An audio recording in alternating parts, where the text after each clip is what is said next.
Ahoy there, Captain Benzie here, coming at you from inside the private test server with a very special episode of the Frigate Pilot's Manifesto, the series that aims to teach you everything you'll need to know to become a dedicated frigate pilot. Today we're going to be having a first look at the Mordu's Legion Garmur, which is one of the faction frigates currently unavailable on the live server. We've got a version of it here on the test server. We can have a look at this, I can talk about this and have a little look, see what it's all about, but do be aware that of course, as this is on a test server, everything you see is subject to change. No, we don't know when this is going to be added to the live server, we don't know how you'll actually get these, but I will talk about that more in a moment. What I want to do is just have a little first look at what this frigate is, what it does, how to use it, and a basic look at fitting and a combat demonstration.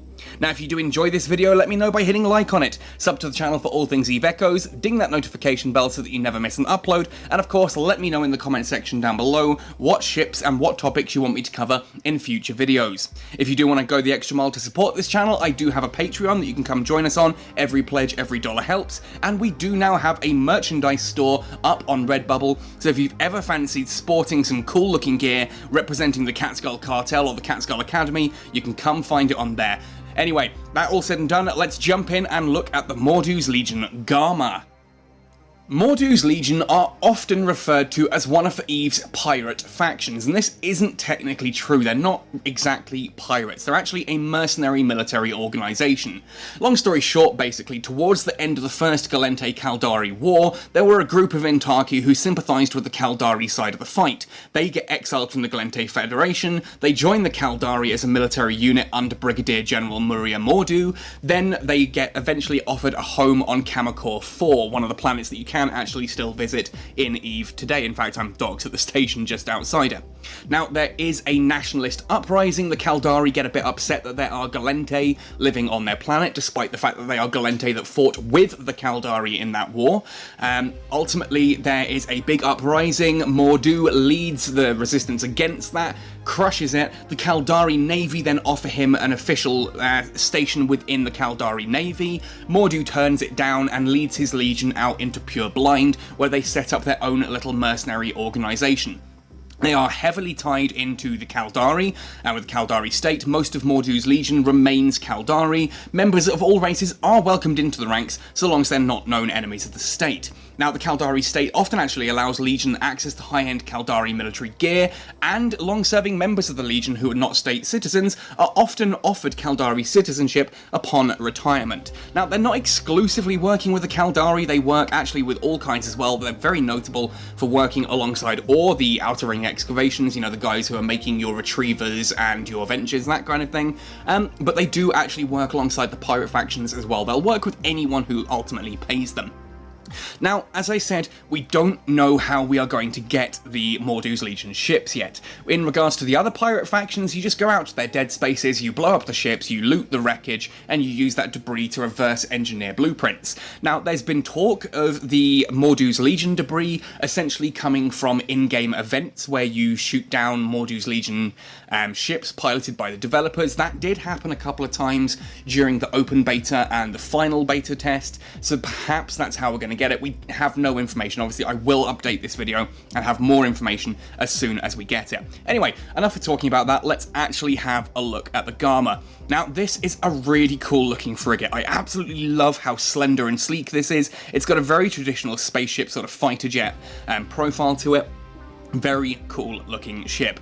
Now, if we look at its attributes and fittings, it is of course a faction frigate, which means we have that typical faction frigate profile of 3 high slots, 3 mid slots, 3 low slots, 3 power grid rigs, and 3 mechanical rigs. Speaking of power grid, the Garmur has a power grid output of 64 megawatts, which is fairly sizable for what it needs. You'll see later we do have a bit of room to play around with some stuff with that. Fairly small cargo hold capacity, as you would expect, 260 cubic meters. It's a frigate. It's not, known for its space. Defensively speaking as well, this is on sort of the middling side of the faction frigates. It's not as tanky as some of the others, but it's not as fragile as some either, if that makes sense. It is predominantly a shield tank. You can see 1,323 on shield, 1047 on armor, 965 on structure, so it's got a very weak structure, but a pretty decent shield. Now, it's fairly Kaldari in its shield pattern here, in that it's got no resistance to electromagnetic, but it's got 28% resistance to thermal, whereas a lot of other shields are only at 20% on thermal. 40% obviously there on kinetic, and 50 on explosive. Looking at the rest of its stats, its flight velocity is fairly nippy, 417 meters per second flight speed, and a signature radius of 27.7 meters. This means the Garmur absolutely can be a speed tank. If you've got good enough afterburner skills, you can speed tank with this quite comfortably. Scan resolution of 760 meters is pretty solid. It's actually on the lower end of things as far as some of the faction frigates go, but it's not terrible. Mass and inertia are pretty good as well. You've got a nice fast-moving ship here with that flight velocity that can actually turn and, realign, etc. relatively quickly. Decent acceleration, decent deceleration, and will maintain a fairly tight orbit. Not that it particularly needs to, because if we look under the trait description, the Garmur is a missile ship. If we look at the roll bonus here, we have a 50% reduction to missile torpedo flight time, so it only flies for half the time it normally would, but it gets an additional 200% missile torpedo velocity. This actually totals out together, when you put both of those bonuses together, that totals out at a 50% increase to the range of your missiles. That is an important factor. A lot of what happens with the Garmur ultimately is it all ties together to create a very unique playstyle. So we've got longer range missiles. They fire faster, but they have a shorter range, 50% longer range in total, once you actually work that all out.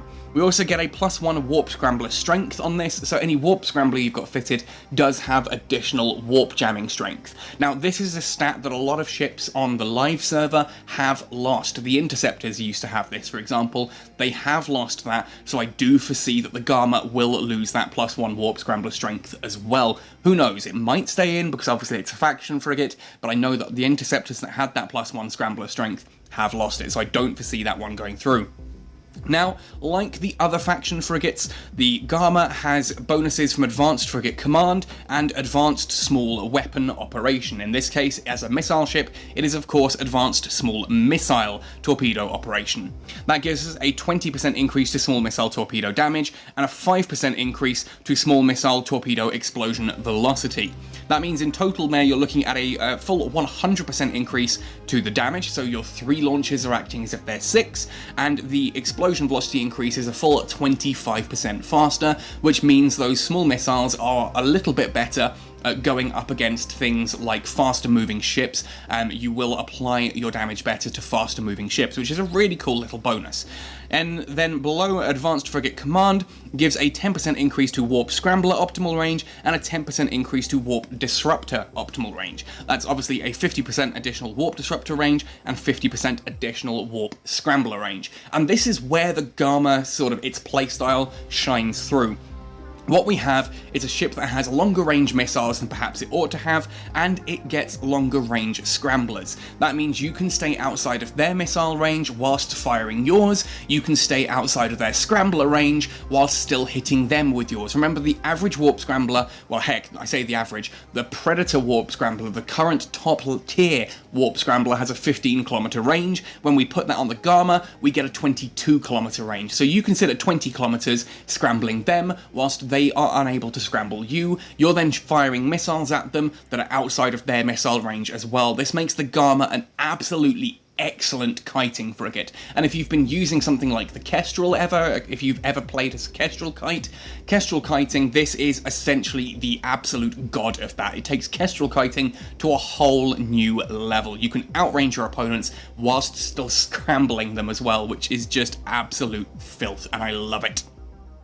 With range bonuses both to our missile launches and to our warp scramblers, it is clear that the Garmur is aiming to be a Scram-Kiter. Now, by that I mean we're going to use the superior range of our weaponry and our warp scramblers to make sure that the enemy remains within our range whilst we are outside of the enemy's range. As a clean example of that, remember that the average Predator warp scrambler has a range of 15 kilometers, whereas the warp scrambler here on the Garmur has a range of 22.5 5 kilometers. That means as long as we are more than 15 kilometers away from our target, they cannot scramble us, but we are going to be able to scramble them.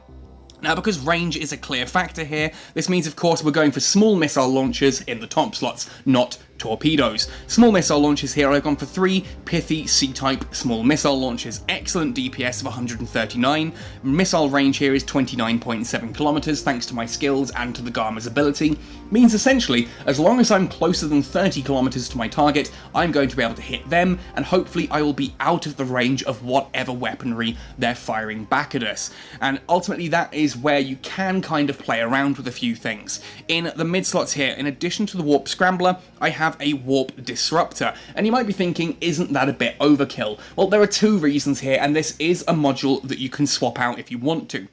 Ultimately here, this means that if their weaponry turns out to be a little bit too painful for me, I can move outside of the scram range anyway up to the full 30 kilometers, and hopefully I will be outside of their full range there and able to still hit them with the Predator Warp Disruptor for 2 points of Warp Jammer strength. It means I can essentially use my missiles up to the full 30 kilometers whilst still applying some level of warp jamming. Ideally, I want to be sitting at about the 22 kilometer mark, if not slightly closer, so that I can keep the scrambler on them, but if they are a build that has slightly longer range weaponry, you can pull all the way back to 30 kilometers with the Warp Disruptor active and still get them. Of course, without the Warp Disruptor, you can still pull to that 30, but you need to be aware that your opponent may try to run at a moment's notice, which may require you to suddenly micro warp drive into scrambler range and lock them down before they escape. It's a little bit risky.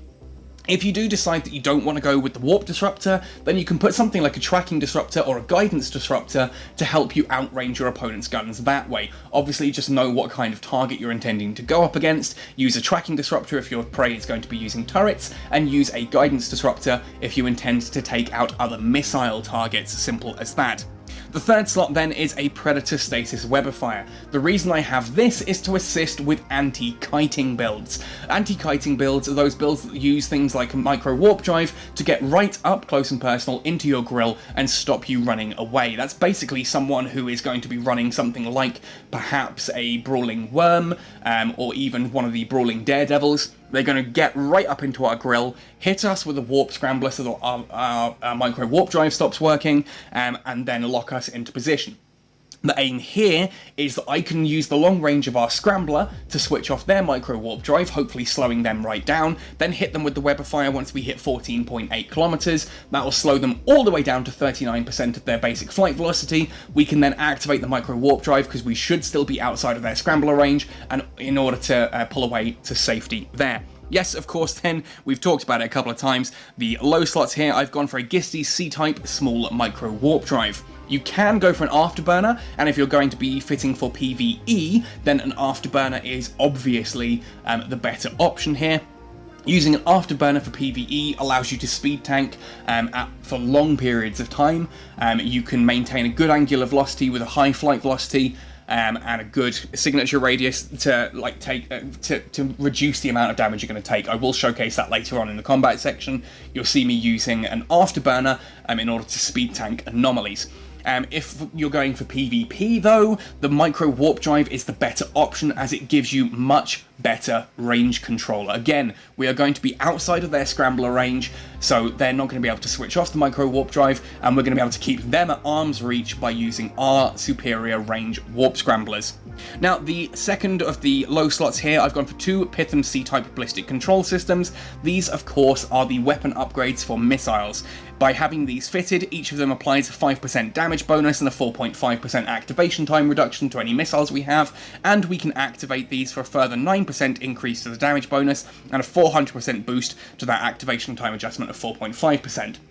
This ultimately just massively increases our DPS, and you can swap out, for example, one of these to something like a shield booster. In fact, you can fit a medium shield booster into the power grid here of the Garmur, Obviously you won't be capacitor stable at that point, but it means you just activate it for the occasional cycle here or there. I prefer to go for the DPS because in PvP I want to be able to blast my target to smithereens before it can fire back.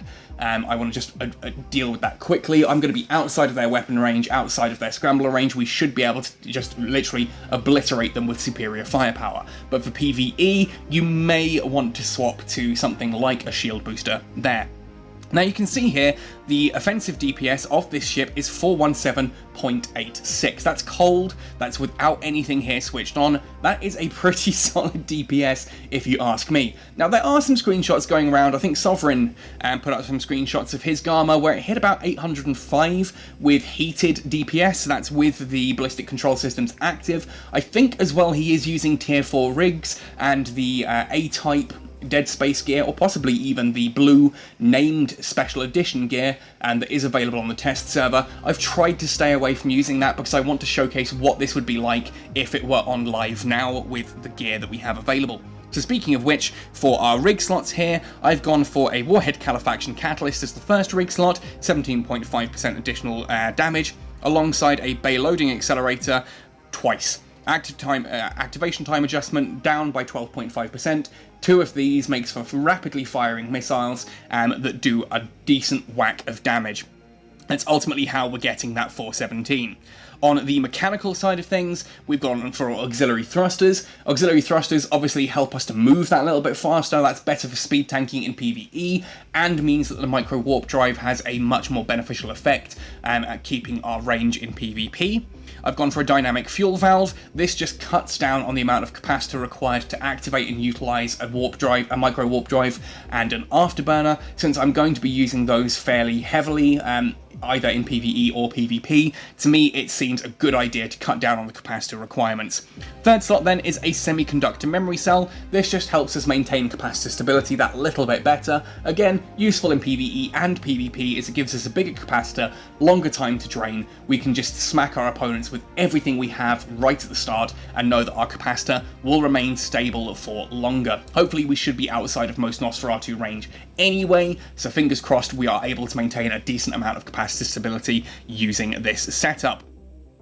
To showcase the Garmur, I'm here doing Diligent Slaver Hard, which is a Tech 9 encounter down in a Mars space, and I've chosen this one specifically because of course the Garmur is mainly a shield tank and Amarr use lasers, so they'll cut through that tank very quickly. Now I'm here at the end of wave 3, I think this is. That Armageddon has gone down, the second wave appears, and I just want to showcase how we do this. Now straight away, I want to pick my targets. Here the Coercer 2 is going to be, the Coercer 2 Interdictor is going to be my first target. So I'm going to orbit that, aiming here at a 20-kilometer orbit, and you see I can hit them with missiles. For some reason here, this can actually still scramble me, even at 20 kilometers, which seems insane, unless that's a warp disrupt, and they've just changed the icon here on the server. That seems to be a slightly insane range, but hey, there we go. I'm hitting it from 19 kilometers, means I'm within it's within my scrambler range. I should be outside of its scrambler range. I can hit it quickly, take it out of combat, and you'll see that just using an afterburner,